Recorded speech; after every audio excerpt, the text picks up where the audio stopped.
The story of inescapable obsession and the unexpected path to freedom. Today, we are diving into a truly compelling, epic-spanning story about an almost uncontrollable obsession and a path to freedom you might never have imagined. Could a single, brief conversation possibly cure a deep-seated, even destructive infatuation? It sounds incredible, but let's not jump to conclusions. Let's explore how this story unfolds. The spark that ignited a conflagration. The story begins simply enough. A monk named Ananda, thirsty from his journey, asks a young woman drawing water by the river, Matangi, for a drink. That tiny, ordinary moment, you see, was enough to ignite a fire-raging, uncontrollable inferno. Matangi was instantly and utterly consumed. Returning home, she presented her mother with an ultimatum. This wasn't the fleeting "I like him" of a young girl. This was a fierce, proprietary "I must have him." This intense possessiveness is what made the subsequent events spiral out of control. The descent into compulsion and magic. From one moment of recognition, the situation escalated rapidly to forced marriage. Her mother, desperate for her daughter, even resorted to sorcery and set a trap to ensnare Ananda. This shows us how desire can relentlessly upgrade from simple affection to forced compulsion. The conflict here is stark. On one side, the world's most fervent secular desire. On the other, the unwavering vow of a spiritual renunciate. Even when threatened with being burned alive, Ananda didn't budge. This proved that force, coercion, and hard tactics simply would not work. The shift from confrontation to insight. When worldly methods, threats, and magic failed, the story ascended to a higher level. Ananda cried out to his teacher, the Buddha, for help. The Buddha's immediate rescue of him suggested that the solution wasn't a stronger force of opposition, but an entirely different approach. The real problem, however, lay elsewhere. Even though Ananda was rescued, the fire in Matangi's heart still burned. She chased him all the way to the monastery gates, waiting there every single day. This proved that her issue wasn't external. It was a deeply rooted, unyielding obsession within her own mind. The unexpected challenge. The next development was truly unforeseen. Seeing her persistence, the Buddha didn't drive her away. Instead, he called her in. The drama shifted instantly from a chase to a face-to-face dialogue. The Buddha's move was brilliant. He didn't lecture her, but proposed a condition. Think about here how important is a beautiful head of hair to a young woman. The Buddha said, "Shave your head, and I will arrange your marriage to Ananda."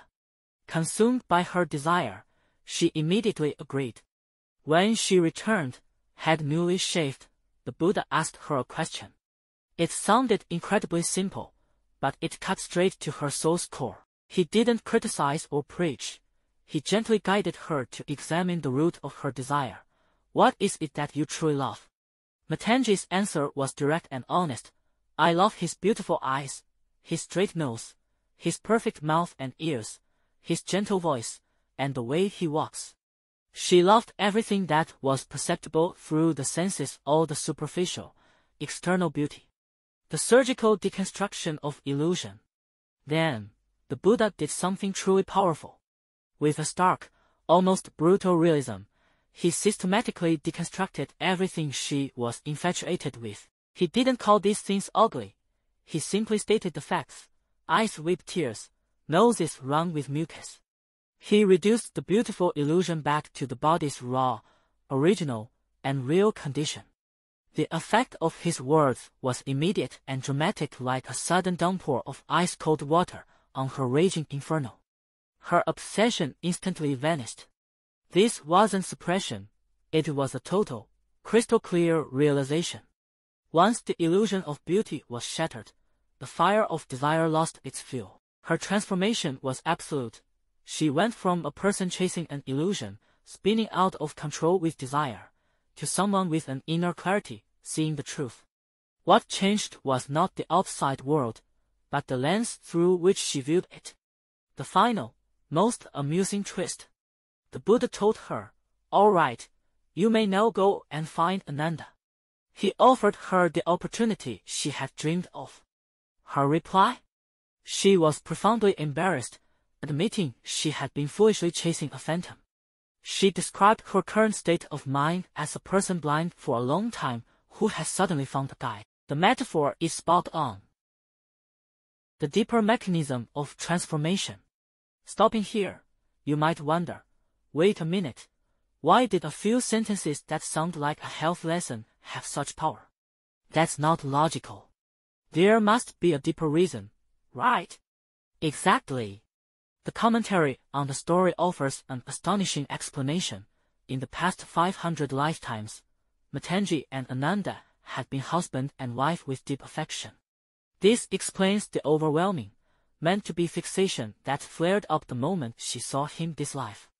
The connection was engraved in her very being. The reason the antidote was so effective wasn't its complexity, but its unflinching honesty.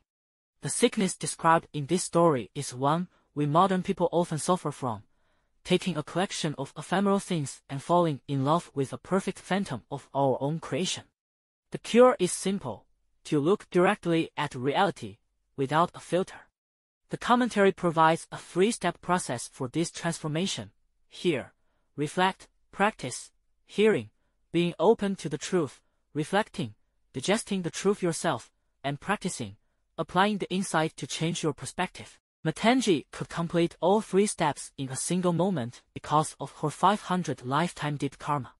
Her time was ripe, her heart was already primed and only needed the final push. The core of this story, I believe, can be summarized with a simple analogy. The key was never how potent the medicine was, but the patient's sincerity in taking it. The Buddha's teaching was simple, its complexity low, but Matangi's sincerity was 100%, and thus, the impact was 100%. This isn't just an old story about a monk and a girl. It's a mirror reflecting our own shadows. Whether we're obsessed with a person, a goal, or a lifestyle, the key to liberation may be hidden in those 3 simple words: see clearly now.